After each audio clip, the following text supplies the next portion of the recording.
بسم الله الرحمن الرحيم. أعوذ بالله من الشيطان الرجيم. بسم الله الرحمن الرحيم.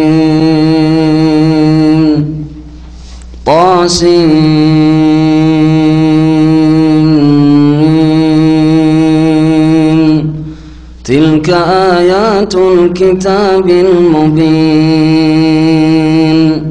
لعلك باخع نفسك ألا يكونوا مؤمنين إن نشأ ننزل عليهم من السماء آية فظلت أعناقهم لها خاضعين وما يأتيهم من ذكر من الرحمن محدث إلا كانوا عنه معرضين فقد كذبوا فسيأتيهم أنباء ما كانوا به يستهزئون. أولم يروا إلى الأرض كم أنبتنا فيها من كل زوج كريم إن في ذلك لآية وما كان أكثرهم مؤمنين وإن ربك لهو العزيز الرحيم. وإذ نادى ربك موسى أن ائت القوم الظالمين قوم فرعون ألا يتقون قال رب إني أخاف أن يكذبون ويضيق صدري ولا ينطلق لساني فأرسل إلى هارون ولهم علي ذنب فأخاف أن يقتلون قال كلا فاذهبا بآياتنا إنا معكم مستمعون فأتيا فرعون فقولا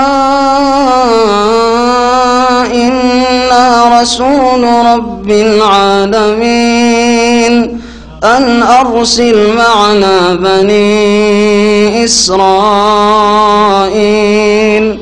قال ألم نربك فينا وليدا ولبثت فينا من عمرك سنين وفعلت فعلتك التي فعلت وأنت من الكافرين قال فعلتها إذا وأنا من الضالين ففررت منكم لما خفتكم فوهب لي ربي حكما وجعلني من المرسلين وتلك نعمة تمنها علي أن عبدت بني إسرائيل قال فرعون وما رب العالمين قال رب السماوات والأرض وما بينهما إن كنتم موقنين قال لمن حوله ألا تستمعون قال ربكم ورب آبائكم الأولين قال إن رسولكم الذي أرسل إليكم لمجنون قال رب المشرق والمغرب وما بينهما إن كنتم كنتم تعقلون. قال لئن اتخذت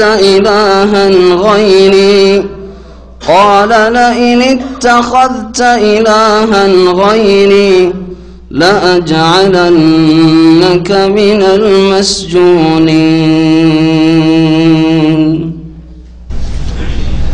السلام عليكم ورحمة الله وبركاته. إن الحمد لله نحمده ونستعينه ونستغفره ونعوذ بالله من شرور أنفسنا ومن سيئات أعمالنا. من يهده الله فلا مضل له ومن يضلله فلا هادي له. وأشهد أن لا إله إلا الله وحده لا شريك له. وأشهد أن محمدا عبده ورسوله صلى الله تعالى عليه وعلى آله وصحبه وسلم تسليما كثيرا. يا أيها الذين آمنوا اتقوا الله حق تقاته ولا تموتن إلا وأنتم مسلمون. يا أيها الناس اتقوا ربكم الذي خلقكم من نفس واحدة وخلق منها زوجها وبث منهما رجالا كثيرا ونساء واتقوا الله الذي تساءلون به والأرحام إن الله كان عليكم رقيبا. يا أيها الذين آمنوا اتقوا الله وقولوا قولا سديدا يصلح لكم أعمالكم ويغفر لكم ذنوبكم ومن يطع الله ورسوله فقد فاز فوزا عظيما. أما بعد فأعوذ بالله من الشيطان الرجيم. بسم الله الرحمن الرحيم. طاسيم ميم. تلك آيات الكتاب المبين لعلك باخع نفسك ألا يكونوا مؤمنين إن نشأ ننزل عليهم من السماء آية فظلت أعناقهم لها خاضعين. সম্মানিত মাতৃমণ্ডলী, আল্লাহ পাক রব্বুল আলামিনের যাবতীয় প্রশংসা যে আল্লাহ পাক একক, যার কোনো শরীক নেই। যে আল্লাহ পাক রব্বুল আলামিন আম্বিয়া রসুলগণ পাঠিয়েছেন যাতে করে মানুষ আল্লাহর সাথে সম্পর্কিত হইতে পারে, আল্লাহ পাকের বিধান সম্পর্কে জানতে পারে এবং আখিরাত সম্পর্কে চিন্তাশীল হতে পারে। সালাত এবং সালাম নাযিল হোক নবী মুহাম্মদ রাসূলুল্লাহ সাল্লাল্লাহু আলাইহি সাল্লামের উপর, যার প্রতি আল্লাহ পাক কোরআনে কারীম নাযিল করে সম্মানিত করেছেন। আজকে তাফসীর হবে সূরাতুশ শুআরা। এই সূরার নাম হচ্ছে সূরায়ে শুআরা। শায়েরের বহুবচন, শায়ের মানে কবি। এই সূরার নামকরণ সূরায়ে শুআরা এই জন্য যে এই সূরার আয়াত নম্বর 224-এ, এতে মোট 227টি আয়াত রয়েছে। 224 নম্বর আয়াতে আল্লাহ পাক ইরশাদ করেছেন কবিদের সম্পর্কে, ওয়াশুআরা ইয়াত্তাবিউহুমুল গাউন, যারা কাব্য রচনাকারী তাদের অনুসরণ করে থাকে সাধারণত পথভ্রষ্টরা। এই আয়াতের তাফসীর পরে হবে, তবে এই শুআরা থেকে এই সূরার নামকরণ হয়েছে সূরায়ে শুআরা। এই সূরা নবী করিম সাল্লাল্লাহু আলাইহি সাল্লামের মক্কি জীবনে নাযিল হয়েছে। এই সূরার বিষয়বস্তু বিভিন্ন আম্বিয়া রসুলগণের জীবনের কিছু দিক নিয়ে আলোচনা এবং তাদের কওম, তাদের জাতি সম্প্রদায় যে আচরণ করেছিল তাদের কথা উল্লেখ করা হয়েছে এবং যারা ঈমান নিয়ে এসেছিল তাদেরকে আল্লাহ পাক যে সম্মানিত করেছেন, আর যারা অস্বীকার করেছিল, কুফরি করেছিল, আল্লাহ অবিশ্বাসী হয়েছিল, আল্লাহ পাকের তৌহিদ একত্বকে অস্বীকার করেছিল, রাসূলকে অস্বীকার করেছিল, পরকালের প্রতি ঈমানকে অস্বীকার করেছিল, তাদের কি পরিণাম হয়েছিল তুলে ধরা হয়েছে। যা দিয়ে মক্কার মুশরিকদেরকে, যাদের মাঝে রাসূলুল্লাহ সাল্লাল্লাহু আলাইহি ওয়াসাল্লাম দাওয়াতের কাজ শুরু করেছিলেন, তাদেরকে সতর্ক করা হয়েছে যে তোমাদের সামনে রাস্তা স্পষ্ট, তোমরা নবী রাসূলগণের যদি সঙ্গী হও তাহলে ওই রকমই সম্মানিত আল্লাহ পাক করবেন যেমন সম্মানিত করেছেন আম্বিয়া রাসূলগণের সাথী সঙ্গীদেরকে আল্লাহ পাক। আর যদি নবী রাসূলগণের বিরুদ্ধাচরণ করো, আমার বিরুদ্ধাচরণ করো, আমি যা নিয়ে এসেছি তা অস্বীকার করো, আল্লাহ পরকালকে অস্বীকার করো, রিসালাতকে অস্বীকার করো, কোরআন কারীমকে অস্বীকার করো, আল্লাহ পাকের তৌহিদ একত্বকে অস্বীকার করে পুত্তলিক হয়ে থাকো, শিরক করতে থাকো, তাহলে তোমাদের জন্য ওই রকমই ভবিষ্যৎ অন্ধকার রয়েছে, তোমাদের জন্য আল্লাহ পাকের আযাব রয়েছে, যেমন আযাব নেমে এসেছিল বিভিন্ন আম্বিয়া রাসূলগণের অবাধ্য জাতিদের উপর। এই মর্মে আল্লাহ পাক 7 জন নবী এবং তাদের কওম সম্প্রদায়ের ঘটনাবলী সংক্ষেপে এই সূরায় উল্লেখ করেছেন। প্রথম নবী মুসা আলাইহিস সালামের কথা আল্লাহ পাক শুরু করেছেন, যার আলোচনা আজকে আমাদের তাফসীরে আসবে, আর তারপরে ইব্রাহিম আলাইহিস সালাম, আর ধারাবাহিক এই 7 জন নবীর কথা আল্লাহ পাক রব্বুল আলামিন শেষ শুআয়ব আলাইহিস সালামের কথা আল্লাহ পাক উল্লেখ করেছেন এবং তার জাতির কথা উল্লেখ করেছেন। মহান আল্লাহ ইরশাদ করছেন, বিসমিল্লাহির রহমানির রহিম, তাসিম মিম। তাসিন মিম এগুলি বিচ্ছিন্ন অক্ষর হুরুফে মুকাত্তাত, যেগুলি সম্পর্কে বহুবার বিস্তারিত বলা হয়েছে। সংক্ষেপে এগুলি অক্ষর দিয়ে আল্লাহ পাক রব্বুল আলামিন কাফের অবিশ্বাসী জাতিকে, যারা কোরআনে কারীমকে অস্বীকার করেছে, মানুষের রচিত বলেছে, মুহাম্মদের গড়া বলেছে, তাদেরকে চ্যালেঞ্জ করা হয়েছে। যদি মুহাম্মদের তৈরি করা হয় সাল্লাল্লাহু আলাইহি সাল্লাম, তাহলে মুহাম্মদ সাল্লাল্লাহু আলাইহি সাল্লাম তো পড়াশোনা জানতেন না। তোমাদের মধ্যে পড়াশোনা শিক্ষিত বড় বড় কবিরা রয়েছে, তাদেরকে বলো আলিফ থেকে ইয়া পর্যন্ত অক্ষরগুলি তাদের কাছে রয়েছে, যেগুলির অতিরিক্ত কোনো অক্ষর কোরআনে কারীমে নেই। ওই অক্ষরগুলি দিয়ে কোরআনে কারীম আল্লাহ পাক রব্বুল আলামিন নাযিল করেছেন। তো ওই অক্ষরগুলি দিয়ে তোমরা ওই রকম বাক্য তৈরি করো, আয়াত তৈরি করো, সূরা তৈরি করো, কোরআনে কারীম তৈরি করো। আল্লাহ পাক রব্বুল বিভিন্ন ভঙ্গিমায় কোরআনে কারীমে এই চ্যালেঞ্জগুলি করেছেন, সেই দিকে যেন ইঙ্গিত করা হয়েছে তসিন মিম দিয়ে। তিলকা আয়াতুল কিতাবিল মুবিন, এগুলি হচ্ছে সুস্পষ্ট কিতাবের আয়াত সমূহ। এগুলি হচ্ছে সুস্পষ্ট কিতাবের আয়াত। কিতাব হচ্ছে সুস্পষ্ট, যাতে অস্পষ্টতা নেই। আর এই কিতাবের আয়াত পড়ে শোনানো হচ্ছে তোমাদেরকে। নবী করিম সাল্লাল্লাহু আলাইহি সাল্লাম যখন মক্কাতুল মুকাররমায় দাওয়াত দিতেন কুরাইশদেরকে, নিজের বংশ থেকে শুরু করেছেন, নিকট আত্মীয় থেকে শুরু করেছেন, যেমন আল্লাহ পাক নির্দেশ দিয়েছেন। আর তারপরে খাস করে আম করে মক্কায় দাওয়াত দেওয়ার পরে তায়েফে গিয়েছেন। অধিকাংশ ক্ষেত্রে নবী করিম সাল্লাল্লাহু আলাইহি সাল্লামের দাওয়াতে লোকেরা সাড়া দিত না, কারণ তারা ছিল শক্তিশালী। আর কোন জাতি শক্তিশালী হলে শয়তান তাদের মধ্যে অহংকার ঢুকিয়ে দেয়, যে তোর এই গরিবের কথা মানবি কেন, এই এতিমের কথা মানবি কেন, তোদের সামনেতে মানুষ হলো, কি জানে তোদের চাইতে বেশি। যদি কেউ নবী রসুল হইতো তো কোন নেতা ছিল না, এ কেন হবে, ইত্যাদি। এই রাস্তা দিয়ে শয়তান ঢুকে মানুষের মধ্যে, আর ওই রাস্তা দিয়ে কুরাইশদের মধ্যে, আরবদের মধ্যে শয়তান ঢুকে নবী করিম সাল্লাল্লাহু আলাইহি সাল্লামের প্রতি ঈমান নিয়ে আসতে বাধা সৃষ্টি করেছিল মক্কি জীবনে। ওই সময় নবী করিম সাল্লাল্লাহু আলাইহি সাল্লাম খুব মর্মাহত হতেন, খুব কষ্ট পেতেন যে লোকেরা শুনে না, অথচ তাদের আমি হিতাকাঙ্ক্ষী, তাদের দরদি, তাদের ব্যথায় ব্যথিত, তাদেরকে আল্লাহ পাকের দুনিয়া আখিরাতের আযাব থেকে আমি বাঁচাতে চাই। এদের তো আমি নেতৃত্ব চাই না, এদের কাছে ধন সম্পদও চাই না, দুনিয়ার কোনো লোভ লালসা রাখি না। কেন এরা বিশ্বাস করেন আল্লাহ পরকালে বিশ্বাস করে, আল্লাহর বাণীতে বিশ্বাস করেন, রেসালাতে বিশ্বাস করে না? এই সূরার বিষয়বস্তু হচ্ছে আল্লাহর প্রতি ঈমান, আল্লাহর তাওহীদ, আর রিসালাতের প্রতি ঈমান, রাসূলুল্লাহ সাল্লাল্লাহু আলাইহি ওয়াসাল্লামের প্রতি, কোরআন কারীমের প্রতি ঈমান, আর পরকালের প্রতি ঈমান। আর মক্কি জীবনের বিষয়বস্তু প্রায় এগুলি ছিল মৌলিক বিষয়বস্তু। এতে বড় কষ্ট পেতেন, অনেক সময় ভেঙে পড়তেন এই কষ্টে, মানসিক কষ্টে। আল্লাহ পাক রব্বুল আলামিন বিভিন্ন সূরার বিভিন্ন আয়াতে নবী সাল্লাল্লাহু আলাইহি ওয়াসাল্লামকে সান্ত্বনা দিয়েছেন। যেমন সূরা কাহফে আল্লাহ পাক সান্ত্বনা দিয়ে বলছেন, লাআল্লাকা বাখিউন নাফসাকা ইন লাম ইউমিনু বিহাযাল হাদিস আসাফা। এই বাণীর উপর যদি এরা ঈমান না নিয়ে আসে, তাহলে আক্ষেপ করে তুমি যেন নিজেকে ধ্বংস করে ফেলবে, আত্মহত্যা করে ফেলবে। তোমার তাতে কি হলো? তারা ঈমান নিয়ে আসলে নিজের কল্যাণ করবে, আর যদি বিশ্বাস না করে আল্লাহ পরকালে তোমার প্রতি, কোরআনের প্রতি, তাহলে নিজেকে ক্ষতিগ্রস্ত করবে। তোমার তাতে আক্ষেপ করার কিছু নেই। এখানেও আল্লাহ পাক সান্ত্বনা দিচ্ছেন নবী করিম সাল্লাল্লাহু আলাইহি সাল্লামকে কাছাকাছি ওই ভাষায়। আল্লাহ পাক ইরশাদ করছেন, লাআল্লাকা বাখিউন নাফসাক, হে নবী মনে হচ্ছে যে তুমি তোমাকে যেন হত্যা করে ফেলবে, তুমি নিজেকে ধ্বংস, নাফসাকা তুমি নিজেকে যেন তুমি ধ্বংস করে ফেলবে। বাখিউন মানে হালিকুন, নিজেকে যেন মনে হচ্ছে ধ্বংস করে ফেলবে তুমি। আল্লাহ ইয়াকুনু মুমিনিন, যে তারা ইমানদার কেন হচ্ছে না, তারা বিশ্বাসী কেন হচ্ছে না? আল্লাহ বিশ্বাস করছে না, আল্লাহ পাকের তাওহীদ একত্ব বিশ্বাস করতে চাইছে না, রসুলকে বিশ্বাস করতে চাইছে না, কোরআনে কারীমকে বিশ্বাস করে না, পরকাল আখিরাত, হিসাব নিকাশ, জবাবদেহি, জান্নাত জাহান্নামকে বিশ্বাস করতে চাইছে না। এতে তুমি মনে হচ্ছে যে নিজেকে ধ্বংস করে ফেলবে? না, কোনো প্রয়োজন করে না, তুমি শান্ত হও। আমি যদি বাধ্য করি, চাপ সৃষ্টি করে কাউকে সঠিক পথে নিয়ে আসতে চাইতাম, সোজা করতে চাইতাম, তো আমার জন্য শুধু কোন লাগে, ব্যাস আমার একটা নির্দেশ লাগে।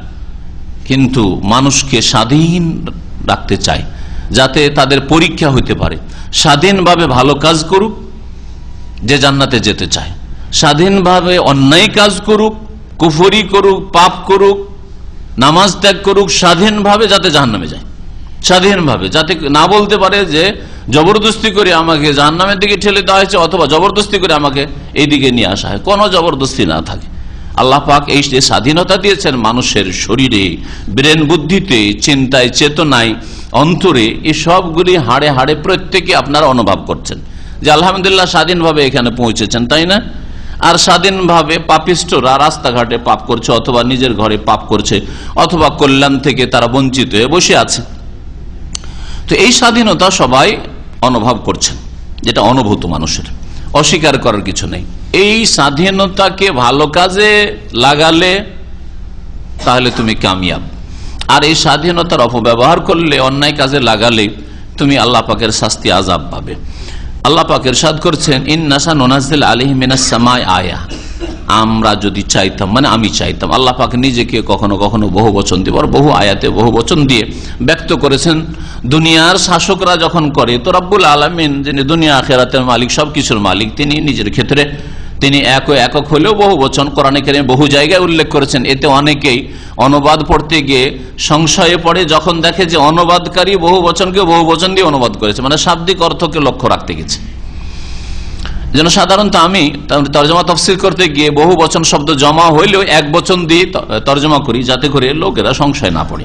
আর মাঝে মধ্যে তফসির করতে গিয়ে বলে দিই যে আজকাল যে কোনো দেশের শাসকরা টিভিতে যখন বক্তব্য রাখে, রেডিওতে বক্তব্য রাখে, আমরা এই করতে চাইছি, অথবা নিজে করতে চাই, একা করতে চাইছে, তাই না?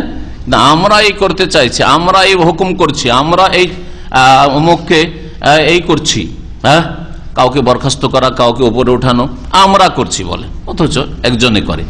তো দুনিয়ার শাসক, এই সীমিত সামান্য ক্ষমতার শাসক যদি বহুবচন ব্যবহার করে, যেটা সম্মানার্থে ব্যবহার হয়ে থাকে, তাহলে রব্বুল আলামিন তার জন্য বেশি হক রাখেন।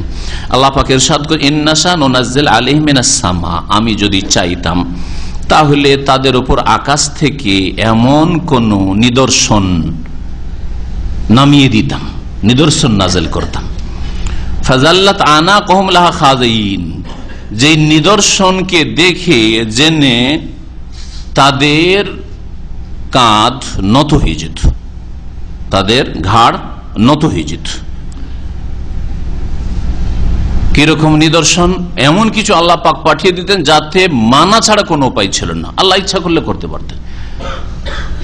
যেমন তাওরাত স্বেচ্ছায় তারা গ্রহণ করলো, বনি ইসরাইলরা, আর তারপরে তাওরাতের বিধান মানতে তারা গড়িমসি করা শুরু করলো। তোমাদের মানবে না, মানবে না, আল্লাহ পাক পাহাড় উঠিয়ে ধরলেন, নিয়েছো তোমরা স্বেচ্ছায়, কিন্তু তোমাদের জন্য নবী পাঠিয়ে তাওরাত নাযিল করেছি, নেবে না, নেবে না, পাহাড় উঠিয়ে ধরা হলো, তাই না? তো আল্লাহ পাক রব্বুল আলামিন ধরেন এইটাই যদি আল্লাহ করতেন, মক্কার কাফেরদের উপর পাহাড় একটা উঠিয়ে মেঘমালার মতো করে মাথার উপর, বাড়ি ঘরের উপরে উঠিয়ে ধরতেন, আর বলতেন যে মানবে না, মানবে না মোহাম্মদ সাল্লাল্লাহু আলাইহি সাল্লামকে, মানো তো মানো, না হলে দিলাম, মানতো না, মানতো না। আল্লাহ আকাশ থেকে যদি এরকম কোন একটা নিদর্শন, অলৌকিক কিছু যদি পাঠিয়ে দিতেন, তাহলে তাদের ঘাড় নত হয়ে যেত, সোজা হয়ে তারা মানত। কিন্তু আল্লাহ পাক বাধ্য করে মানাতে চান না, স্বাধীন ছেড়ে দিয়েছেন। আর এই স্বাধীন লোকদের মধ্য থেকে বহু জালেম মাশাআল্লাহ ইসলাম গ্রহণ করেছে। ওমর রাদিয়াল্লাহু তাআলা ইসলামে আসলে, আবু জাহাল ওই ওমরেরই সাথী সঙ্গী ইসলাম কবুল করলো, স্বাধীনভাবে কুফরি করলো, স্বাধীনভাবে ঈমান নিয়ে আসলো। আমি চাই মানুষকে স্বাধীন ছেড়ে দিতে, যাতে করে তাদের পরীক্ষা নেওয়া সম্ভব হয়।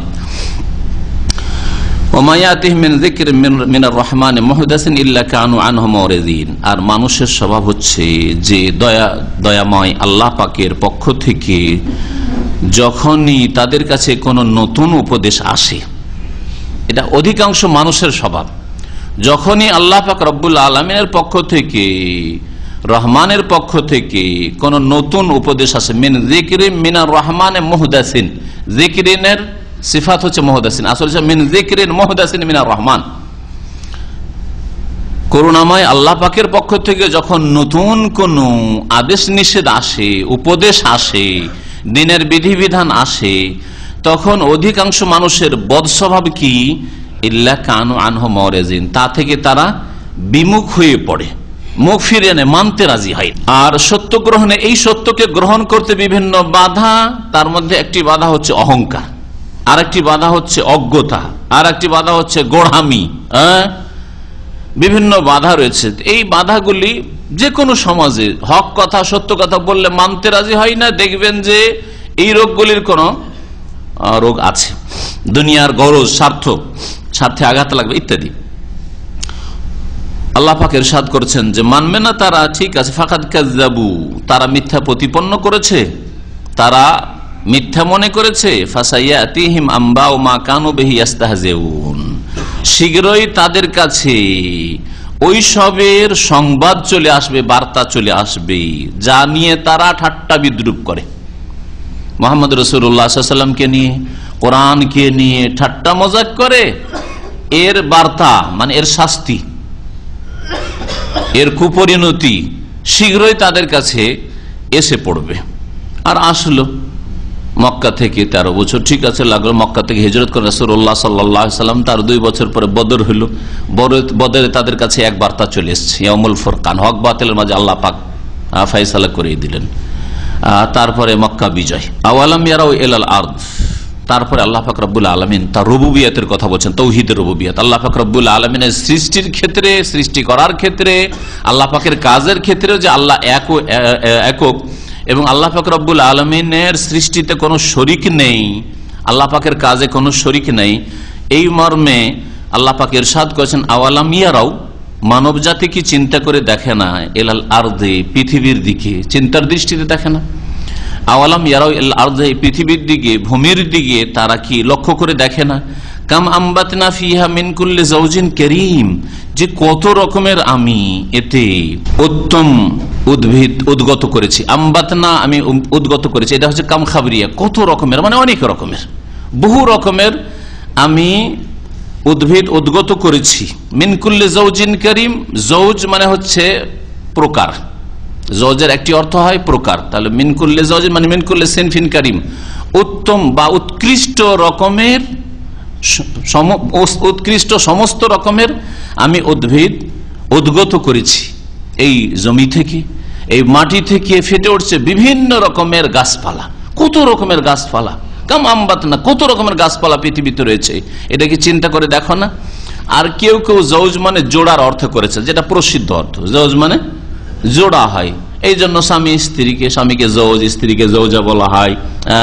তারপর দাম্পত্য জীবনকে ওয়াখালাকনাকুম আজওয়াজা, তোমাদেরকে জোড়া জোড়া সৃষ্টি করেছে আল্লাহ পাক বলেছেন। তো এইরকম অর্থ করলে তাহলে তখন ওই তাফসীর হবে যে আল্লাহ পাক রব্বুল আলামিন যে সব উদ্ভিদ উদ্গত করে সেগুলিও জোড়া জোড়া করেছেন, হ্যাঁ, তাতেও নর এবং নারী রয়েছে, কোন গাছে ফল হচ্ছে, কোন গাছে ফল হয় না। অথবা এটা দিয়ে নর নারী বোঝানো হয়নি, এটা দিয়ে বোঝা হয়েছে যে কোনটা স্বাদ মিষ্টি তো কোনটা হচ্ছে তিতা, কোনটা ভালো তো কোনটা খারাপ লাগে। ইন্না ফি যালিকা লায়াহ, নিশ্চয় এতে আল্লাহ পাককে চেনার জন্য নিদর্শন রয়েছে, চেনার উপায় রয়েছে। ওমা কান আকসারুহুম মুমিনিন, কিন্তু অধিকাংশ তাদের ঈমান নিয়ে আসে না, বিশ্বাস করেন না। এইসব তো তোমাদের দেবদেবী করেনি, এসব তো তোমাদের জিলানী চিশতি আর গৌস কুতুবে করেনি, এসব তো আল্লাহ পাক করেছেন। তুই এক আল্লাহর প্রতি ঈমান নিয়ে আসো, যে আল্লাহ পাক রব্বুল আলামিন গাছপালা আর যা কিছু সৃষ্টি আল্লাহ পাক সব করেছেন, সেই আল্লাহ পাক তোমাকে দিতে পারে, সেই আল্লাহকে বাদ দিয়ে আবার অন্যের কাছে কেন ধর্ণা দাও। এতে আল্লাহকে চেনার, আল্লাহ তাওহীদকে জানার উপায় রয়েছে। ওয়া ইন্না রাব্বাকা লাহুয়াল আজিজুর রহিম, আর হে নবী নিঃসন্দেহে তোমার প্রতিপালক হচ্ছেন মহাপরাক্রান্ত আজিজ, যাকে কেউ পরাজিত করতে পারে না, হারাতে পারে না, যার হাত ছাড়া কেউ হতে পারে না, পালিয়ে যেতে পারে না, যার শাস্তি থেকে, যার কুদরতের বাইরে কেউ যেতে পারে না, মহাপরাক্রান্ত। আর রাহিম, আর তিনি বড় দয়াবান, মুমিনের জন্য বড় দয়াবান।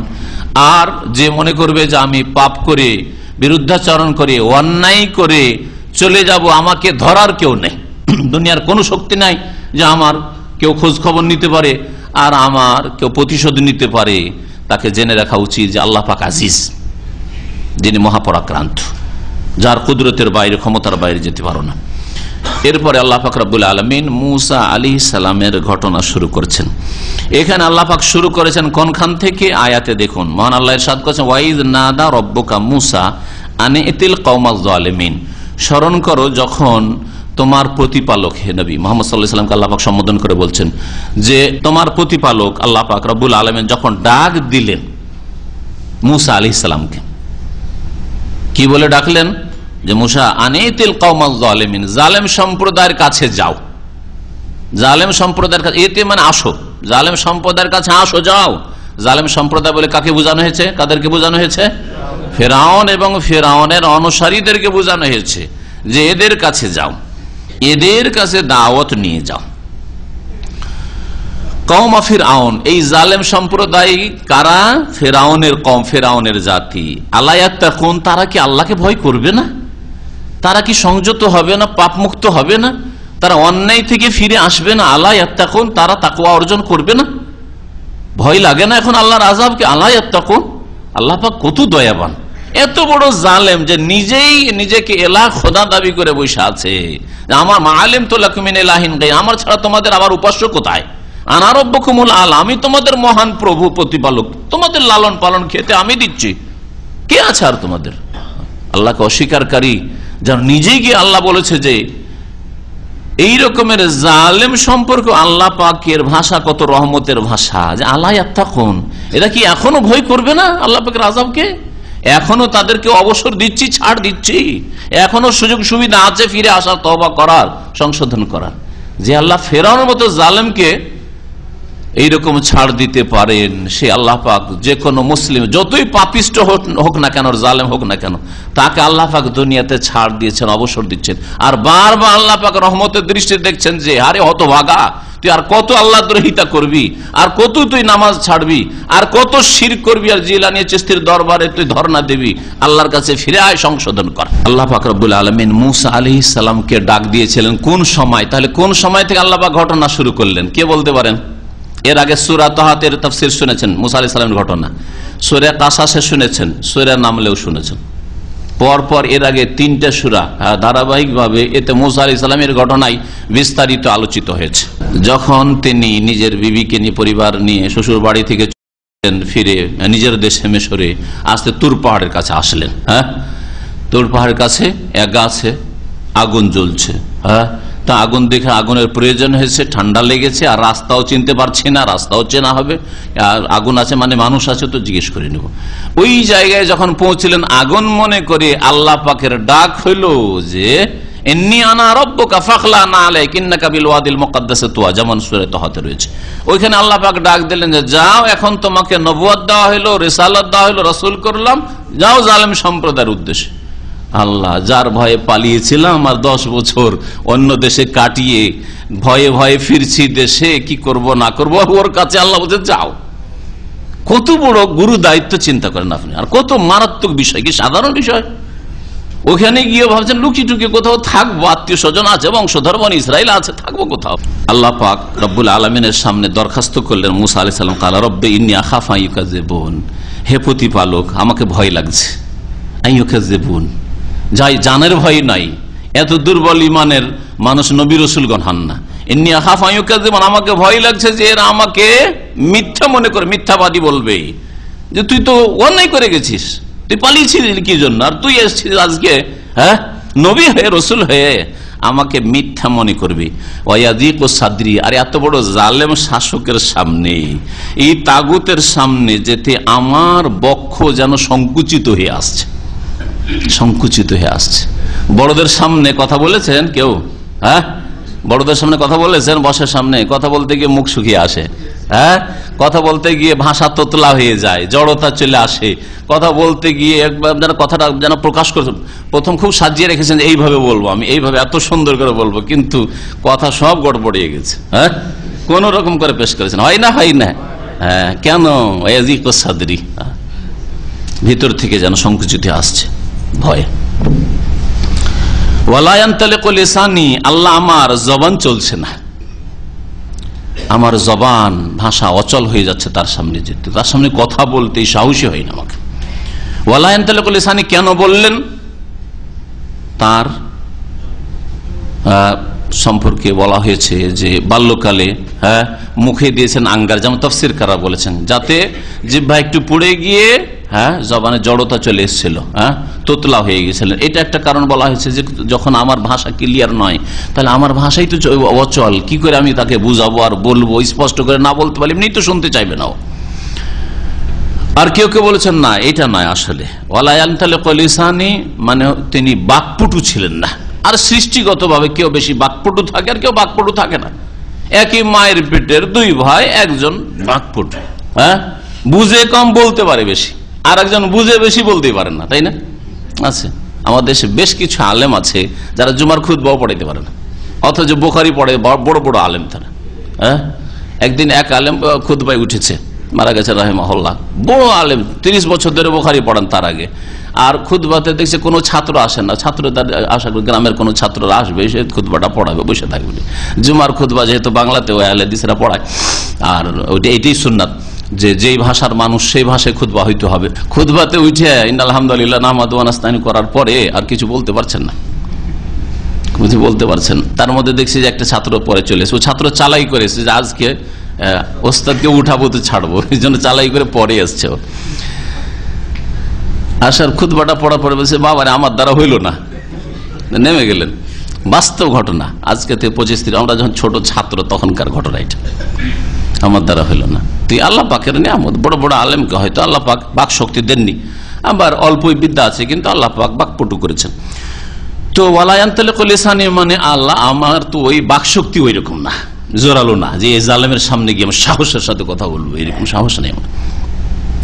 ফারসিল ইলা হারুন, সুতরাং আল্লাহ তুমি পয়গাম পাঠাও হারুন, আমার ভাই হারুনের কাছে। তুমি জিবরাইলকে পাঠাও, তার কাছে ওহী করো, যাতে সেও নবী হয়ে যায়। সবচেয়ে বড় দরদি, এর আগে বলেছিলাম তাফসীর করে, সবচেয়ে বড় মানব জাতির ইতিহাসে ভাই ভাইয়ের জন্য যে দরদি হবে, সবচেয়ে বড় দরদি ছিলেন মুসা আলাইহিস সালাম নিজ ভাইয়ের জন্য। এত দরদি সাধারণত ভাই হয় না। হ্যাঁ, ভাই একটু আগে বেড়ে গেলে হিংসা শুরু হয়ে যায়। একমাত্র বাপ মা হিংসা করে না, ছেলে মেয়ে যতই বেড়ে যাক কখনো মনে এই কথা আসে না যে এত কেন বাড়ে আমার ছেলেরা, আসবে? কখনো আসবে না। তারপরে বাপ মায়ের হকটা বুঝতে পারলেন না যে কত বড় হক বাপ মায়ের আল্লাহ পাকের পরে। ওয়ালাহুম আলাইহা যামবুন, তারপরে উপরন্তু আল্লাহ ওয়ালাহুম আলাইহা যামবুন, আর তাদের আমার বিরুদ্ধে অভিযোগ রয়েছে। যামবুন মানে হয় পাপ বা গুনাহ, না ভুল, কিন্তু যামবুন মানে এখানে অভিযোগ। ওয়ালাহুম তাদের, আলাই আমার বিরুদ্ধে, আলা বিরুদ্ধের জন্য আসে, যামবুন অভিযোগ রয়েছে। যার কাছে পাঠাচ্ছেন, যাদের কাছে পাঠাচ্ছেন, ওদের তো আমার বিরুদ্ধে অভিযোগ আছে যে আমি খুনের আসামি, আমার দ্বারা 1 লোক খুন হয়েছে কিপ্তি। ফাখাফায়াকতুলুন, তো আমার মনে হচ্ছে কথা আর কি বলতে দিবে, আর নবুয়তের রিসালাতের কথা পয়গাম বা কি পৌঁছাবো, আমার আশঙ্কা লাগছে আমাকে তারা হত্যা করে ফেলবে। কালা, আল্লাহ পাক বলেন, কাল্লাহ, কোশ্চিন কালেও না, এটা হবে না, তোমাকে হত্যাও করতে পারবে না, তুমি যাও। ফাযহাবা বিআয়াতিনা, তোমরা 2 ভাই যাও। হারুনকে আল্লাহ নবী বানিয়ে দিলেন, দ্বিবচন, 2 জনকে যেতে বললেন। বিআয়াতিনা, আমার নিদর্শন সমূহ নিয়ে যাও। ইন্না মাকুম মুস্তামিউন, নিঃসন্দেহে আমি তোমাদের সাথে শুনছি। তোমরা যা বলবে ফেরাউনকে, এবং ফেরাউন তোমাদেরকে যা উত্তর দেবে সবকিছু আমি শুনছি, শুনবো, সুতরাং ভয় করি। ইন্না মাকুম, নিশ্চয় আমি তোমাদের সাথে আছি। মুস্তামিউন, আল্লাহ পাক ওয়াদা করছেন, সূরা তাহাতে রয়েছে, ইন্নানি মাকুমা আসমা ওয়া আরা, নিঃসন্দেহে আমি আল্লাহ তোমাদের 2 ভাইয়ের সাথে আছি। আসমা ওয়া আরা, শুনছি আর দেখছি, শুনবো আর দেখবো যে কি বলছো তোমরা আর কি উত্তর পাচ্ছ, সুতরাং ভয় করি না। যেখানে আল্লাহ তোমাদের সাথে, এই কথা মুসা আলাইহিস সালামের ইয়াকিন হয়েছে এক কথায়, আল্লাহ পাকের কথায়, যার ফলে যখন সামনে সমুদ্র আসছে ঘটনা, তাই না, আর এর আগে শুনেছ না, আর পিছনে হাজার হাজার সেনাবাহিনী নিয়ে ফেরাউন হাজির, যখন জাতির লোকেরা বললো ধরে নেবে, তো তখন কি বলেছিলেন? আল্লাহ হইতেই পারেন না, আল্লাহ তো বলেছেন যে আল্লাহ আমাদের সাথে আছেন, আল্লাহ আমাদের সাথে আছেন, কি করে আল্লাহ ছেড়ে দেবেন এভাবে ডুবতে অথবা ধ্বংস হতে ছেড়ে দেবেন? এই যে মুসা আলাইহিস সালামের ভুল ছিল, এগুলি একটু একটু করে বুঝে যান। ভুলটা ইচ্ছা করে খুন করেছিলেন উনি, তাহলে এটা অনিচ্ছাকৃত কাতলে খাতা, ভুলবশত হত্যা হয়েছিল। যেমন একটা লোক গাড়ি চালাচ্ছে আর হঠাৎ করে সামনে একটা লোক পড়ে গেল, ব্রেক করতে করতে গিয়ে অ্যাক্সিডেন্ট হয়ে লোকটা মারা গেল। ইচ্ছা করে খুন করেছে? ইচ্ছা করে খুন করেছে? ইচ্ছা করে খুন করেনি। ইচ্ছাকৃত খুনকারীকে খুনের বদলে খুন করা যাবে, হত্যা করা যাবে, আল্লাহ পাক ফরজ করেছে, তাই না? কিসাস, এটা হচ্ছে দ্বীন ইসলামের বিধান, এটা হচ্ছে সুবিচার, এটা হচ্ছে ন্যায্য বিচার। এটা যদি ফেরাউন করতো তা আপত্তি ছিল না, কথা বলছেন না? এটা যদি আমাদের দেশের মানুষরা করতো তো আল্লাহর রহমত নাযিল হইতো, দেশের শাসকরা করতো তো আল্লাহর রহমত নাযিল হইতো দেশে। কিন্তু আল্লাহ পাকের গজব এই জন্য যে খুনিদেরকে ইচ্ছা করে খুন করে অসংখ্য মানুষ, তাদের খুনের বদলে খুন করা হয় না। কুতিবা আলাইকুমুল কিসাস, অথচ আল্লাহ পাক ফরজ করেছেন তোমাদের উপর কিসাস ফরজ করা হয়েছে। খুনের বদলে ইচ্ছা করে খুন করলে খুন করা ফরজ করা হয়েছে। আর অনিচ্ছাকৃত খুন, গাড়ি অ্যাক্সিডেন্ট করা, আজকালকার জামানায় ভারতে, বাংলাদেশে, পাকিস্তানে, যেসব দেশ আমাদের দেশ, সেই দেশের কথা বলি, সৌদি আরব বাদ দিয়ে, সৌদি আরবে আর দেশে কত পার্থক্য, জাহেল মূর্খরা বুঝে না, তাদেরকে বুঝতে বলছি। সৌদি আরবে আল্লাহ না করে কারো দ্বারা যদি একটা মানুষ অ্যাক্সিডেন্ট হয়ে যায়, মারা যায়, গাড়িতে ধাক্কা খেয়ে মারা গেছে, আপনি সেখানে গাড়ি থামিয়ে দেন, এটা সবচেয়ে কল্যাণকর আপনার জন্য, তাই না? গাড়ি থামিয়ে দেন, গাড়ি নিয়ে পালালে অসুবিধা আছে, পালাইলে অসুবিধা, গাড়ি থামিয়ে দেন। আর যতটুকু আপনার করণীয় করে তাড়াতাড়ি পুলিশ ডাকেন, আপনি গাড়ি থামিয়ে দেন। একটা লোক আপনার গায়ে হাত দেবে, সৌদি আরবে গায়ে হাত দেবে, গাল দেবে, হ্যাঁ, কোন খারাপ ভাষায় গাল দেবে, যে কমিনার লোক তুমি একটা মানুষকে খুন করে দিলে, বলবে? কেউ বলবে না। আর আমাদের দেশে যদি কোন গাড়ি চালক দিয়ে একটা দুর্ঘটনায় অনিচ্ছাকৃত হত্যা হয়ে যায় আর সেখানে থেমে যায়, তো নিশ্চিত বাঁচবে না, ওর গাড়িও বাঁচবে না, ও বাঁচবে না। একবার আমি সফর করছিলাম, কয়েকজন আলেম, আমরা এয়ারপোর্টে যাচ্ছি, আর সেই সময় একটা বকরির বাচ্চা পড়েছে গাড়ির তলায়। সেখানকার এলাকার লোকেরাও সাথে ছিল, তারা বললো যে থামা যাবে না, বাচ্চা বকরির পয়সা দেওয়া কোনো ব্যাপার না, কিন্তু থামা যাবে না, যদি থামেন তো যান বাঁচবে না, মান ইজ্জত বাঁচবে না। এটা 18-20 বছর আগের ঘটনা, এখানে আসার আগের ঘটনা। চিন্তা করেন তাহলে দেশে কি অবস্থা। একটা বকরি মারা গেছে, হইতে পারে এইরকম, ঠিক আছে, 500 টাকা, 1000 টাকা, 5000 টাকা নিয়ে না, কিন্তু জান বাঁচা, মান বাঁচানো বড় মুশকিল। কত বড় জুলম অত্যাচার। তাহলে এই একটা লোক অনিচ্ছাকৃত, তার দ্বারা অ্যাক্সিডেন্ট, একটা লোক মারা গেল, লোকটা যদি থেমে দেয় তো তার জান বাঁচবে না, গণপিটুনিতে পাইকারি লাত জুতা খেয়ে মরে যাবে।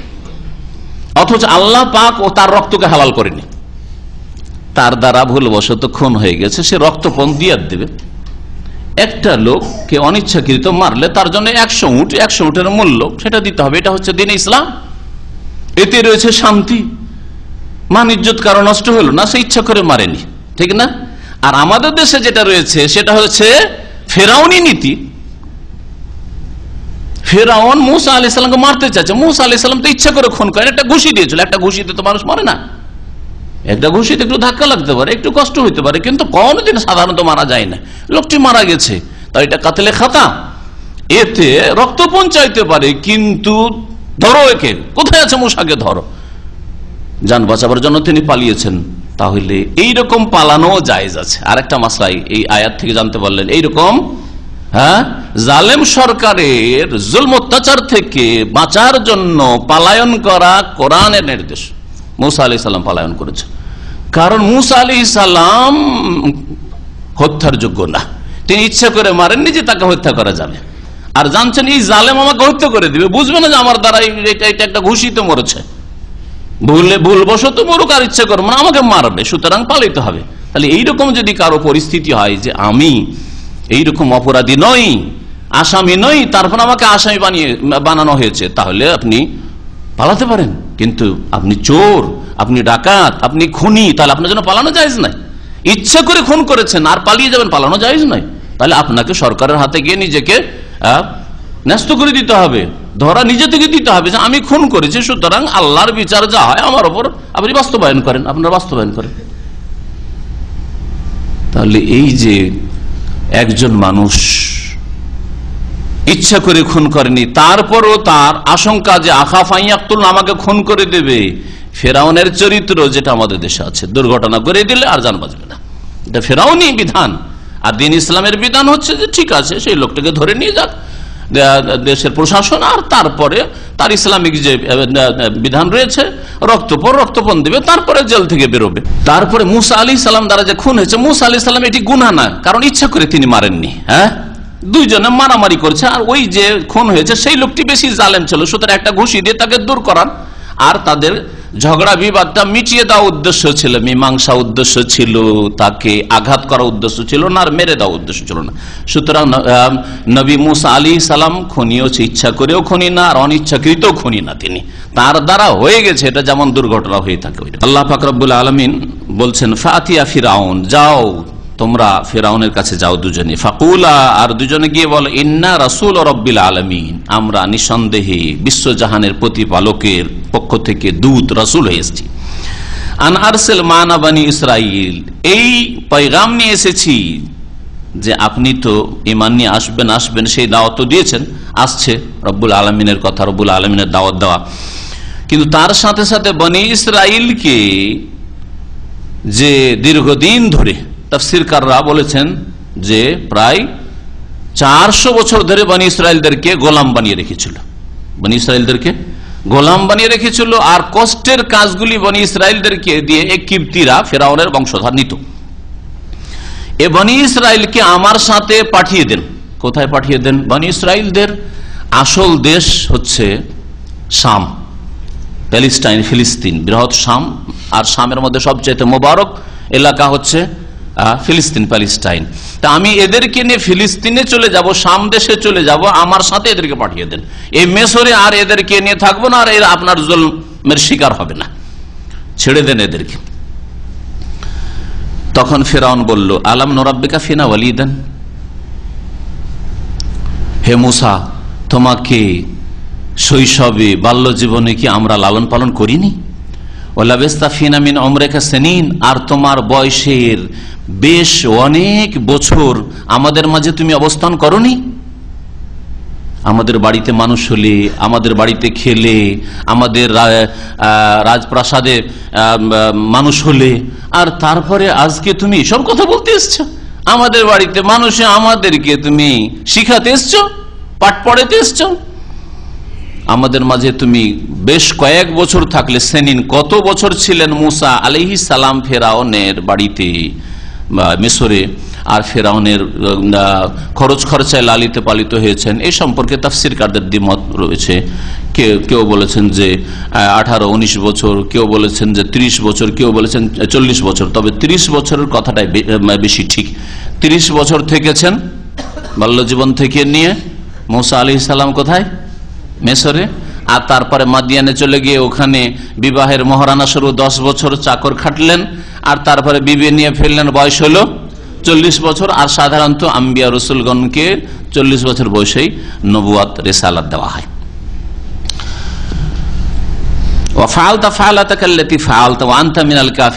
আর তুমি যে কর্ম করেছো তা তো করেছো, তুমি যে কর্ম করেছো তা তো করেছোই, মানে তুমি আমার বংশের ওই কিপ্তি যুবককে তুমি খুন করেছো, হত্যা করেছো। ওয়ান্তা মিনাল কাফিরিন, আর তুমি বড় অকৃতজ্ঞ। এখানে কাফেরিন মানে কাফের অস্বীকারী নয়। কাফের কুফর শব্দটি কাফারা একফর 2 অর্থে ব্যবহার হয়। কাফারা একফর কুফরান মানে কুফরি করা, আল্লাহকে অস্বীকার করা, পরকালকে অস্বীকার করা, নবীকে অস্বীকার করা, কোরআনকে অস্বীকার করা, অথবা দিন ইসলামের স্পষ্ট কোন বিধিবিধান, আদেশ নিষেধকে অস্বীকার করা। একটা বিধিবিধানকে কেউ অস্বীকার করলে কাফের হয়। কেউ যদি বলে আমি জিনা হারাম নয়, কেউ যদি বলে যে নামাজ 5 ওয়াক্ত না 4 ওয়াক্ত, তাহলে কাফের। হ্যাঁ, কাফের। আদেশ নিষেধের কোন একটা কিছুকে অস্বীকার করলে কাফের। কেউ যদি বলে আল্লাহ দিতে পারেন আর ওলিয়া গৌস কুতুব দিতে পারেন, তাহলে সে তৌহিদকে অস্বীকার করলো, সুতরাং কাফের মুশরিক। তো এ হচ্ছে কাফের। আর কাফার একফর কুফরান মাসদার, কুফরান মানে হচ্ছে নাশুকরি করা, অকৃতজ্ঞ হওয়া। তো আনতা মিনাল কাফিরিন এই কুফরান থেকে, হ্যাঁ, মানে তুমি বড় অকৃতজ্ঞ। আমার বাড়িতে মানুষ হলে, আমার খরচ খরচায় মানুষ হলে, আর আমার বংশের লোকে মেরে দিয়ে পালিয়ে গেলে তুমি।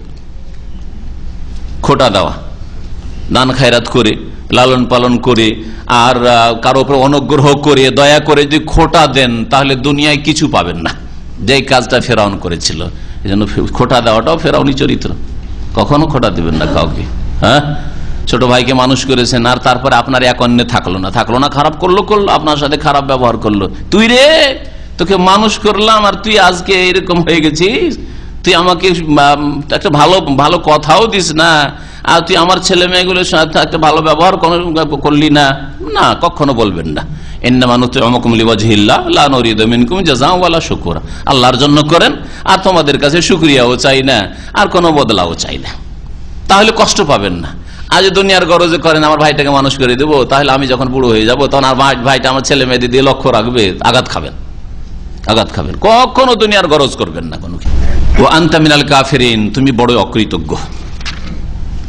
কালা, তখন মুসা আলাইহিস সালাম ফাআলতুহা ইযান, তখন যে আমি এই কাজটা করেছিলাম, ও আনা মিনাদ দাল্লিন, তখন আমি দিশেহারা ছিলাম।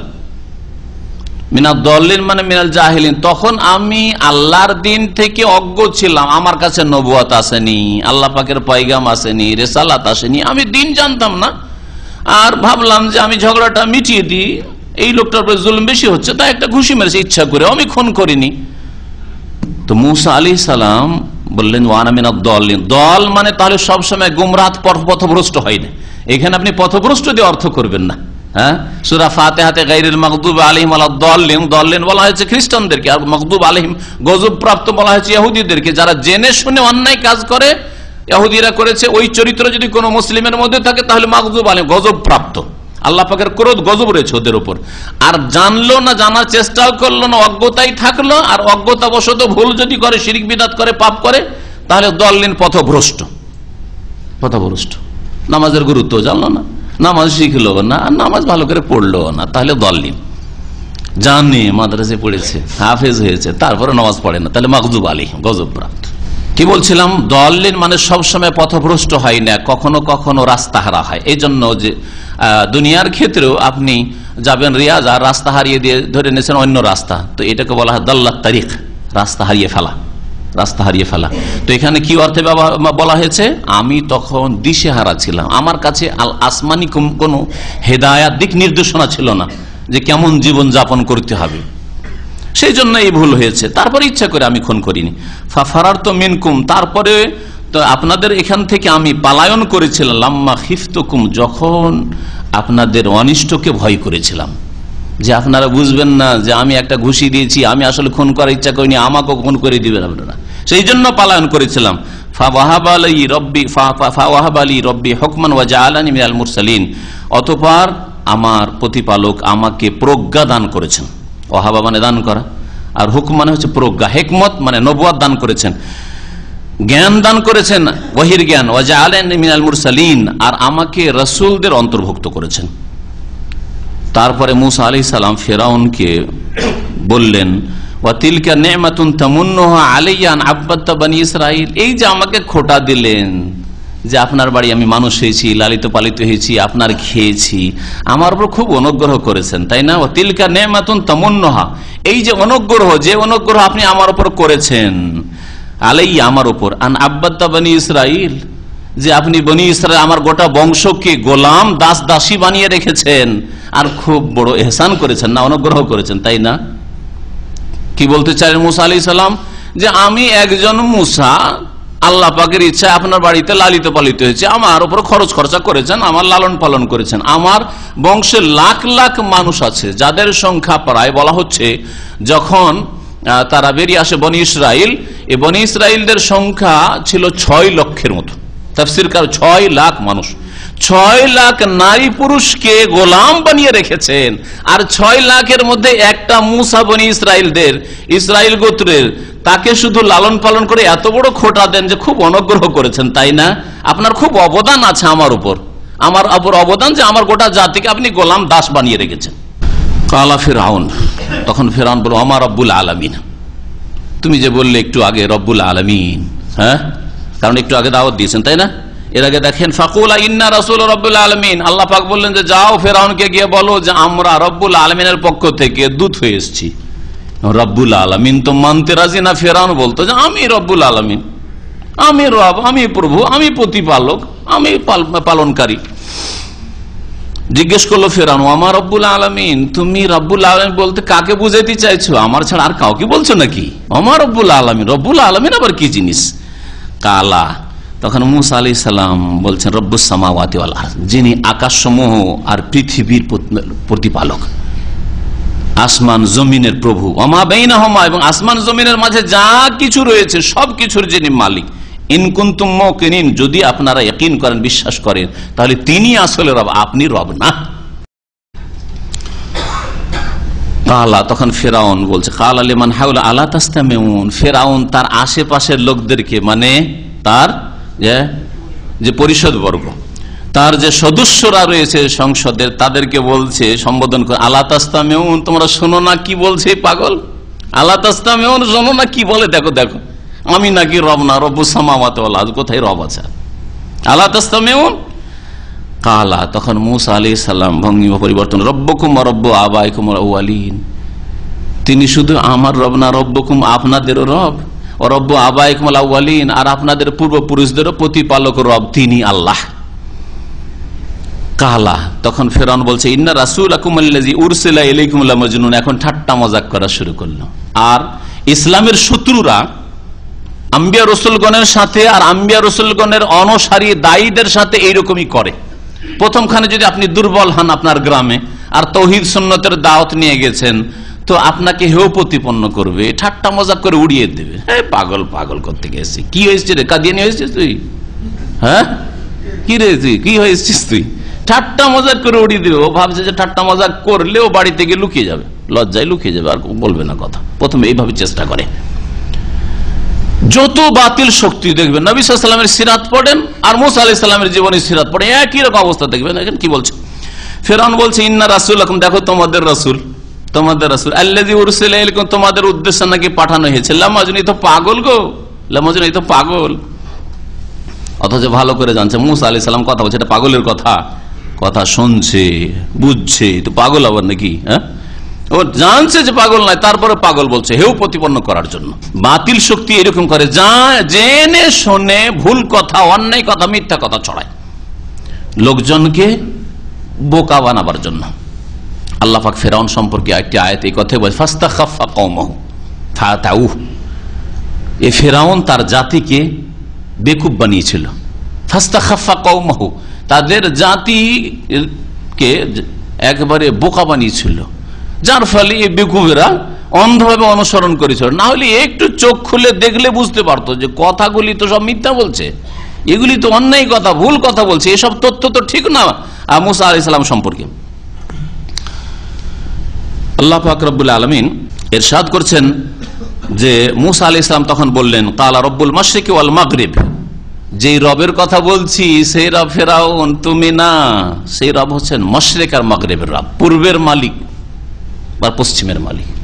পূর্ব দিক থেকে সূর্য ওঠান আর পশ্চিম দিকে গিয়ে সূর্য অস্তমিত করেন, রব্বুল মাশরিক ওয়াল মাগরিব, তিনি সবকিছুর মালিক।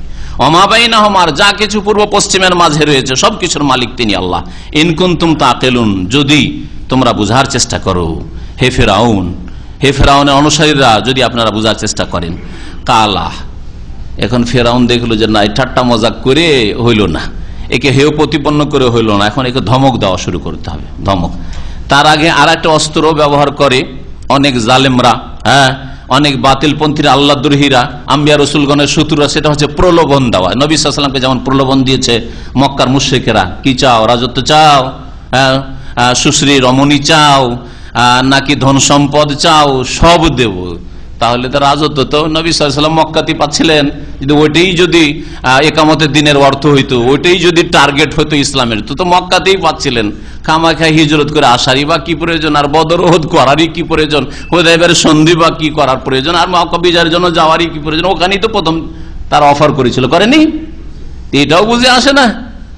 বোঝা গেল যে একামতের দিন মানে তৌহিদ প্রতিষ্ঠা করা, একামতের দিন মানে নামাজ প্রতিষ্ঠা করা, একামতের দিন মানে জীবনের সবকিছুই, যত বিধিবিধানের সবকিছু প্রতিষ্ঠা করে, একামতের দিন মানে ওইটা দখল করতে হবে। আর এটা একটা বড় কিন্তু লোভ লালসা। আখেরাতের কথা বলেন, মানুষ উৎসাহিত হবে না, অধিকাংশ মানুষ উৎসাহিত হবে না। আখেরাত, আখেরাত, নামাজ পড়লে এই পাবো, তাওহীদ শিরক বিদআত ছাড়লে এই পাবো, তাওহীদ কায়েম করলে এই পাবো। দুনিয়ার কি পাবো? আমার ছেলে মেয়েরা বিদেশে পড়ার সুযোগ পাবে না, পাবে না, হ্যাঁ, কোটিপতি হবো না, হবে না, কিচ্ছু নাই ওগুলো, তাই না? ওগুলো কিচ্ছু নাই।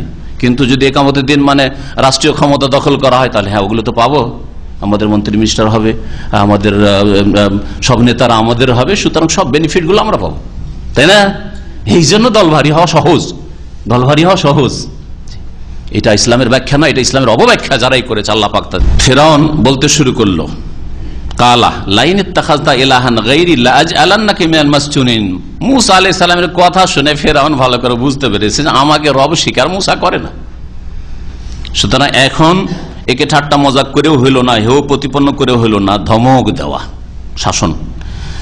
লাইন ইত্তাখাযতা ইলাহান গায়রি, আমার ছাড়াও যদি অন্য কোন উপাস্য ইলাহ তুমি সাব্যস্ত করো যে আরো কেউ আছে, লাআজআলান্নাকা মিনাল মাসজুনিন, তাহলে অবশ্যই অবশ্যই তোমাকে কারাগারে নিক্ষেপ করব, কারাগারে নিক্ষেপ করবো, জেলে তোমাকে বন্ধ করে দিব, জীবনে তুমি সূর্যের মুখ দেখবে না। জালেম শাসকদের কথা এইরকম, এমন অন্ধকারে ঢুকাই দেবো, জীবনে তুমি সূর্যের মুখ দেখবে না, অন্ধকারে থাকতে হবে, জীবনে তুমি সূর্যের তাপ পাবে না, জীবনে ছেলে মেয়েদের সাথে দেখা করতে পাবে না।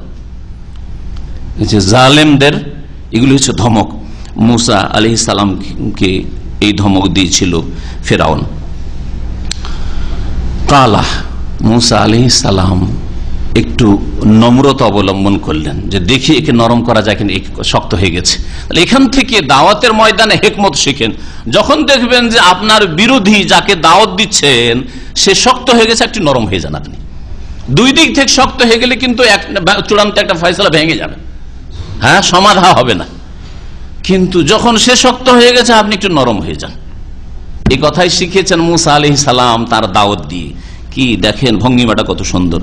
বলছেন মুসা আলাইহিস সালাম, কাল আওয়ালাও যেহেতু বিশাইয়্যিম মুবিন, আপনি আমাকে কারাগারে নিক্ষেপ করবেন আর আমার উপর জুলম অত্যাচার করবেন, যদিও আপনার কাছে কোনো স্পষ্ট কিছু নিয়ে আসি। সদস্যরা বলল, আর যেহু আখাহু, একে একটু অবসর দেন আর ওর ভাইকে অবসর দেন, একটু ঠান্ডা হইতে দেন পরিবেশটা। আর এক কাজ করেন, একটা প্রতিযোগিতা হোক, যখন জাদুকর তো একটা প্রতিযোগিতা। আল্লাহ পাক রব্বুল আলামিন উত্তম কৌশলকারী। ওমাকারু ওমাকার আল্লাহ, এরা মকর চক্কর করেছিল, ষড়যন্ত্র চক্রান্ত করেছে, আল্লাহ পাক রব্বুল আলামিন উত্তম কৌশল করলেন। কি কৌশল? যে এইভাবে সারা দেশের লোককে একত্রিত করা হোক, যাতে করে সারা দেশের মানুষ মুসা আলাইহিস সালামকে জেনে যায় আর মুসা আলাইহিস সালামের দাওয়াতটা মানুষের কাছে পৌঁছে যায়। হ্যাঁ, আর যাদের বলে, যে জাদুঘরদের বলে সে অহংকার করছে আর আসছে কম্পিটিশন করার জন্য, মোকাবিলা করার জন্য, তারাও হকটাকে বুঝে যায়। কত বড় হিকমত এতে! আল্লাহ পাক রব্বুল আলামিনের পক্ষ থেকে সবকিছু করছেন মুসা আলাইহিস সালাম। কালু, সংসদ সদস্যরা বলল যে একে অবসর দেন, ওর ভাইকে অবসর দেন। অবাসফিল মাদাইন হাশিরিন, আর বিভিন্ন শহরে, মদিনাতুর বহু বচন হচ্ছে মাদাইন, হ্যাঁ, বিভিন্ন শহরে আপনি পাঠিয়ে দেন হাশিরিন, মানে সমবেতকারীদের। হাশিরিন, হাসারা হাসর মানে জমা করা, একত্রিত করা। এমন লোকজনকে পাঠিয়ে দেয় যারা ঘোষণা করে লোকজনকে একত্রিত করুক কোন এক জায়গায়, যেখানে প্রতিযোগিতা, কম্পিটিশন হবে, মোকাবিলা হবে এই মুসার জাদুর সাথে আমাদের দেশের জাদুকরদের। আর সেই যুগে জাদু বিদ্যায় বড়ই পারদর্শী ছিল মিশরের লোকেরা।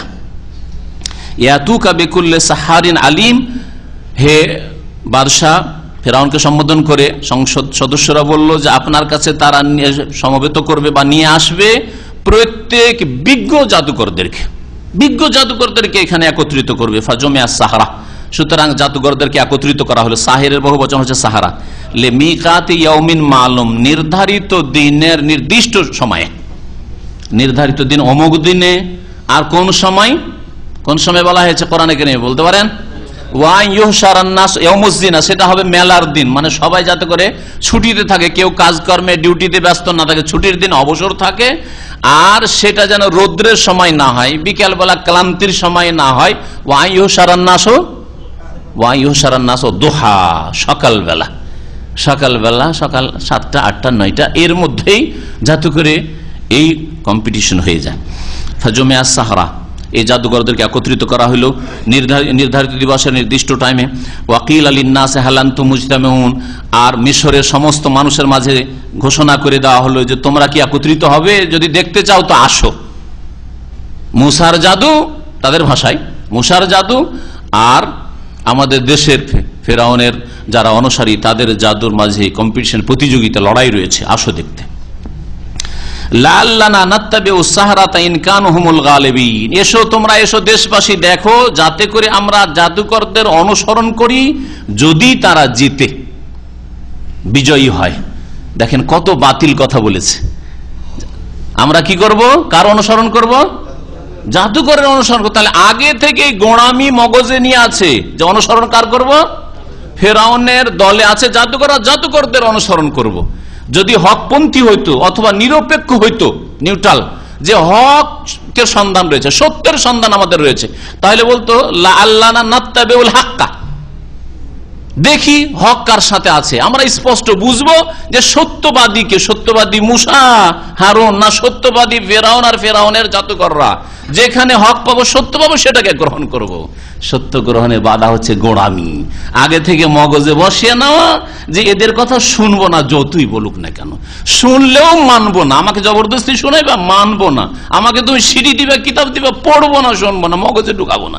যদি শুনিয়াও দাও, দেখবেন হ্যাঁ বিদাতি লোকদের, দর্শকদের মধ্যে যদি লক্ষ্য করেন, যখন ওইরকম কথা আসে এরকম করে এমন করে নিচ্ছে।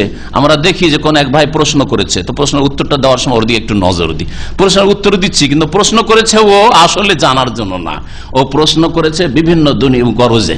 হ্যাঁ, প্রশ্ন করার পরে মুখটা করে বুঝছেন অন্য মনস্ক, জি মগজকে বন্ধ করে নিয়েছে, বন্ধ করার পরে বসে আছে, তাহলে কোনো ফায়দা হবে না।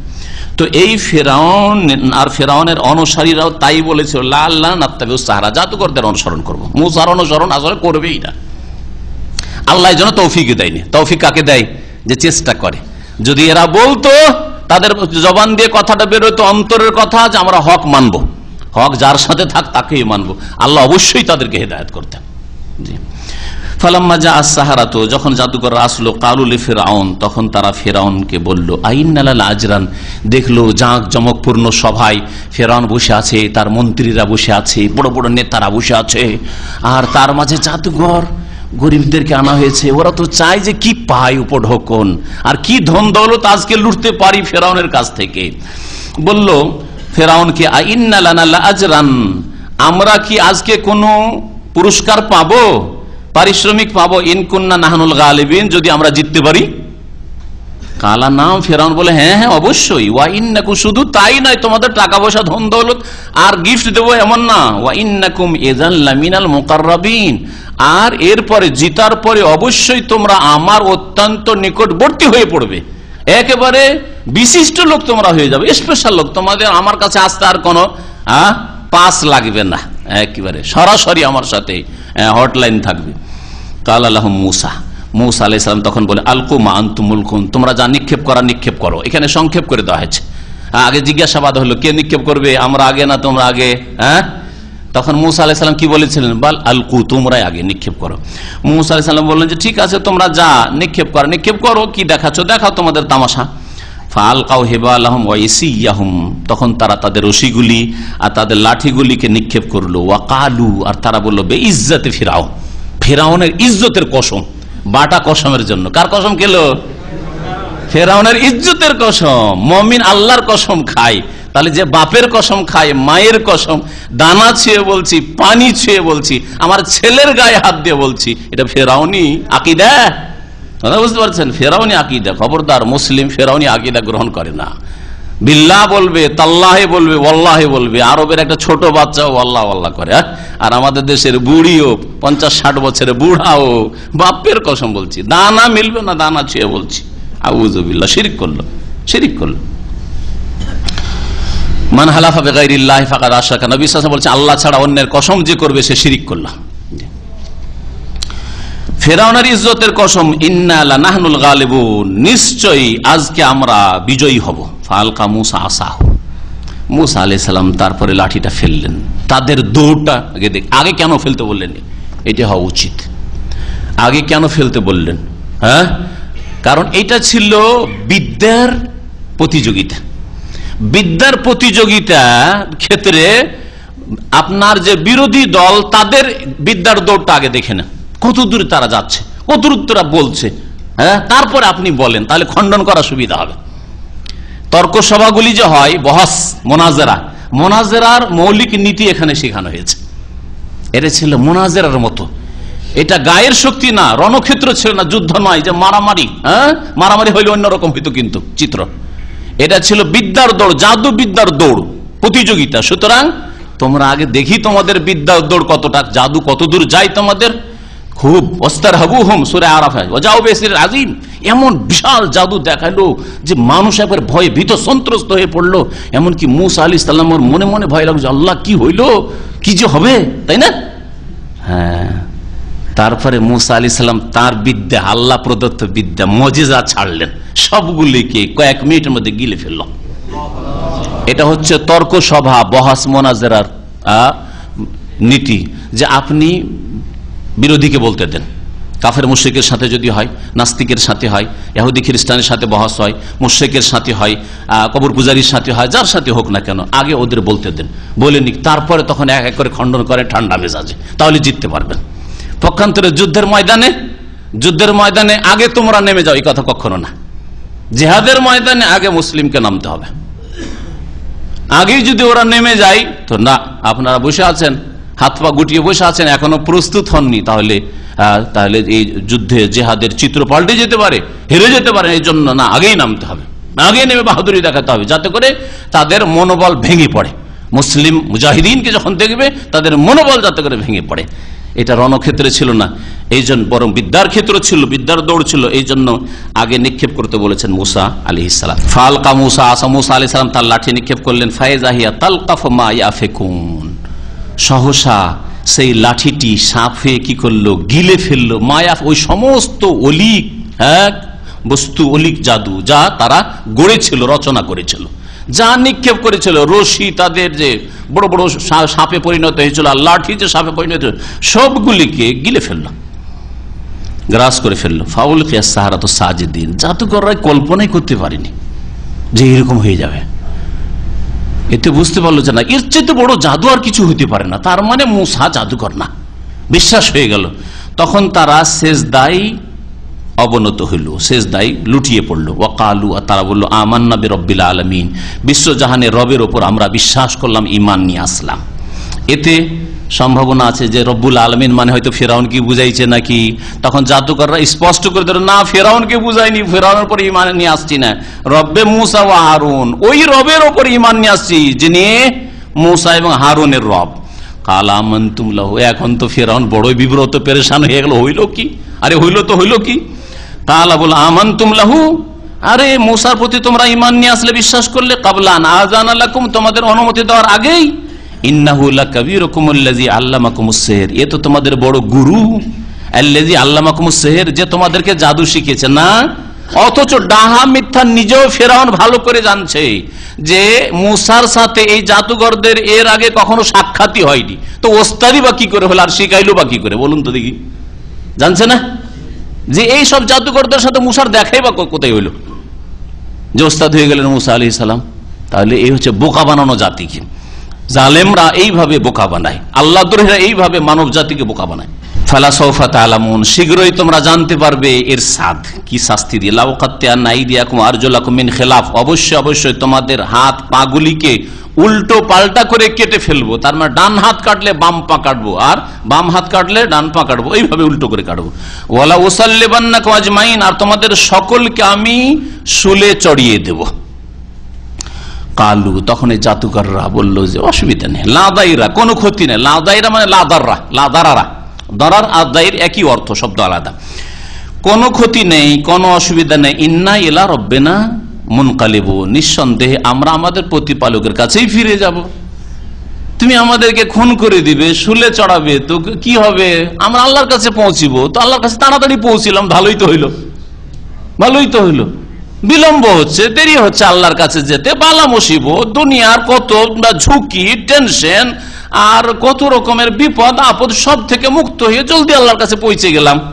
ঈমানদার মানুষ এইরকম ইয়াকিন বিশ্বাস রাখবে। সুতরাং কোথাও জানের ঝুঁকি হলে পরোয়া করবে না। আরে আলহামদুলিল্লাহ, ভালোই তো, আরে তাড়াতাড়ি আল্লাহর কাছে পৌঁছে দিল, আমি তো চাইছিলাম যে আল্লাহর কাছে যাব, এইরকম মন মেজাজ তৈরি করেন, আমি তো প্রস্তুত আছি আল্লাহর কাছে যাওয়ার জন্য।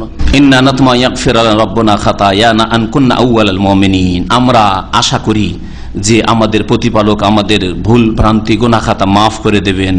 আন কুননা আউয়ালাল মুমিনিন, যে আমরা প্রথম ঈমানদার হয়েছি। অথচ মুসা আলাইহিস সালাম, হারুন আর বনি ইসরাঈল মুমিন ছিলেন।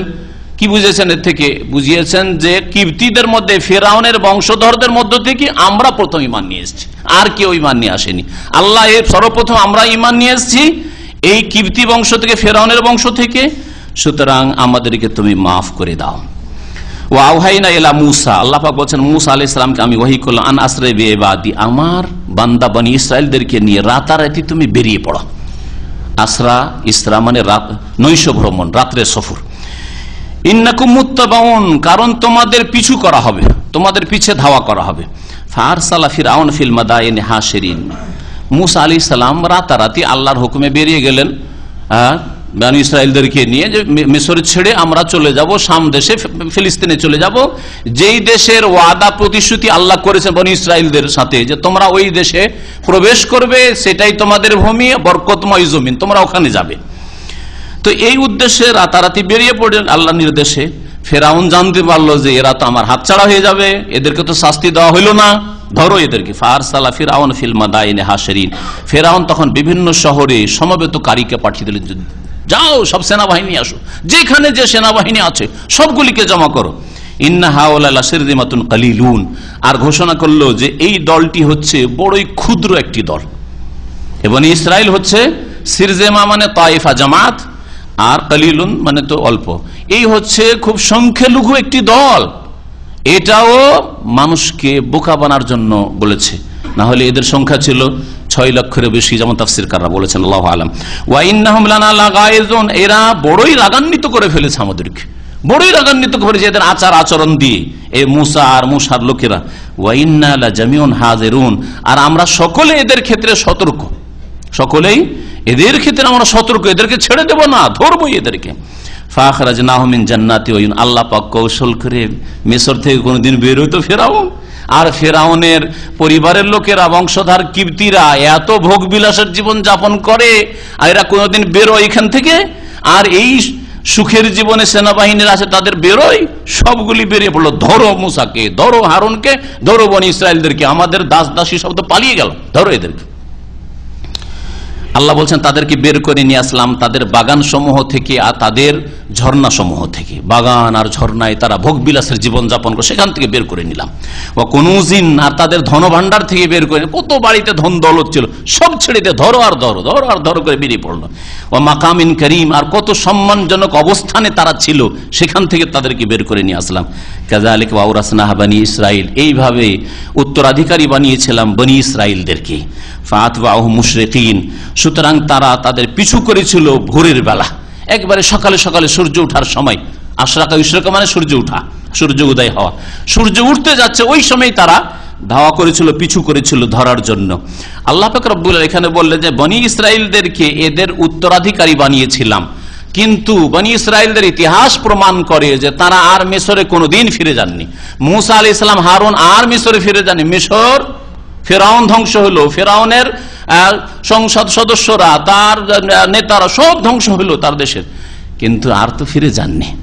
তাহলে যদি ক্ষমতায় নেওয়াই লক্ষ্য উদ্দেশ্য হইতো, তো ক্ষমতা একেবারে খালি ছিল, হ্যাঁ, ক্ষমতার জায়গা তো খালি, সেখানে ফিরে যেতেন, ফিরে যাননি। তাই নবী রাসূলগণের দাওয়াতের মুখ্য উদ্দেশ্য ক্ষমতা দখল করা নয়, বরং তাওহীদ প্রতিষ্ঠা করা, শিরক উৎখাত করা। আর তার মধ্যে দ্বীন ইসলামের একটা অঙ্গ হচ্ছে যাকে আল্লাহ পাক ক্ষমতা দেবেন সেই ব্যক্তি দ্বীন ইসলামের দণ্ডবিধান, ইসলামের যে বিধিবিধানগুলি রয়েছে রাষ্ট্র পরিচালনার ক্ষেত্রে, সেগুলি বাস্তবায়ন করা তার জন্য ফরজ। কিন্তু আমার প্রথম টার্গেটই হবে যে ওই জায়গাটা দখল করব, এটা দ্বীন ইসলামের লক্ষ্য উদ্দেশ্য নয়। এটা দ্বীন ইসলামের একটা অংশ, যাকে আল্লাহ যখন ক্ষমতা দেবেন, আমাকে যদি আল্লাহ ক্ষমতা দেন, আপনাকে যদি আল্লাহ পাক ক্ষমতা দেন, তখন আমার উপর আপনার উপর ফরজ হবে দ্বীন ইসলামের ওই দণ্ডবিধানগুলি আদালত পর্যায়ে, রাষ্ট্রীয় পর্যায়ে, আর যে সব জায়গায় সাধারণ মানুষ পৌঁছতে পারে না ক্ষমতায়, সেই সব জায়গার বিধিবিধানগুলি বাস্তবায়ন করা তার জন্য ফরজ, আমার জন্য আপনার জন্য ফরজ হবে। মুসা আলাইহিস সালাম ফিরে গেলেন না, আর আল্লাহ বলছেন যে বনী ইসরাইলকে ওয়ারেস বানাইলাম। এর অর্থ কি তাহলে? এর অর্থ তাফসীরকাররা বলেছেন যে নিঃসন্দেহে মিশরে ফিরে যাননি।